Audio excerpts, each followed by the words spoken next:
I almost feel like when you perform at a high level, you're almost obligated to be a leader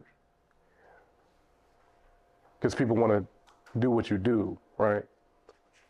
This is the power of leadership. If your actions inspire others to dream more, to learn more, to do more, and become more, you're a leader. You're a leader. And most of the time you lead with your purpose. I put on the paper, I said, why would you want to be a leader? Why would somebody want to follow you? Do you want to be a leader because you want to be famous? Like you want more status? Or do you have a purpose behind your leadership?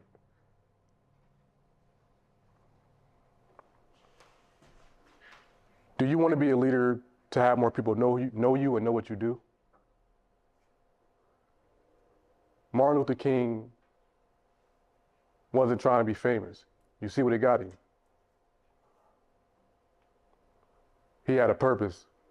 He had a mission. He wanted to finish the job. I was just talking about this earlier with my coach. You have to stop thinking your platform is not big enough.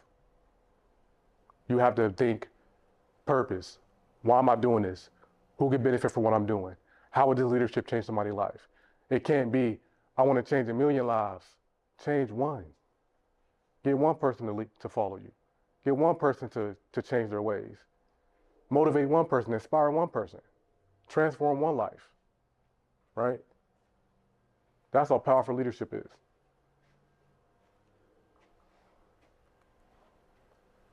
Leadership has no limits. Become so good at what you do that people want to follow you. Become so good of a person that people want to be like you. Wow, I like how they carry themselves. I want to be like that. I remember another story for y'all. I was about 8 years old, right? And my mom, she was not the sports person. She was not gonna let me play sports because my brother had been injured real bad in like a motorcycle accident, like one of those mopeds. And she was like, no, I'm not about to let you get hurt like that. No football. No basketball either. Nothing. Right? So my dad's best friend, my dad was incarcerated at the time. My dad's best friend came over to the house and he begged my mom to let me play football. Man, he gonna be soft, man. Get him on the football field. Ain't nothing gonna happen. He only hang around his sisters every day. Get him on the field. I remember, man, I was already athletic. I don't know why. I was fast. I was pretty good. I went to the football field. They had introduced the players. We had our coaches. I was a little bit shy at the time, but I remember my first Little League football coach changed my life. Like seriously. Seriously. His name is Coach Aaron, right? And it had nothing to do with football, man. Like it wasn't the 3-step drop. It wasn't the, hey man, fake like this, put the ball right here. It wasn't nothing to do with football. It wasn't the spiral he taught me how to throw. He was just so good of a person, I wanted to be like him. That's leadership. I wanted to follow what he was doing. How he came in every day with his shirt tucked in. How he kept the same tonality throughout everything he was doing. He never screamed at us. You know, he yelled at me one time because I had yelled at my teammate. I don't know if you remember this story. My teammate had dropped a pass during practice. Man, I threw a nice pass. He dropped it. I ran up to him. Why you drop that pass, man? Now you're making me look bad. You should have caught that pass. I never seen Coach Aaron get mad like that. I probably ran for like 45 minutes. He meant, go run. Don't never talk to your teammate like that. Leadership. But how am I going to listen to what he telling me if he ain't doing the right thing. So when I would see how he would carry himself every day, I said, hey, I want to be like that. I want to be a leader like that. Because where I was growing up at in my city, a lot of men wasn't doing what he was doing, right? So I ain't gonna lie, man. I was going to practice just to see what Coach Aaron was doing. Like, what was he gonna say today?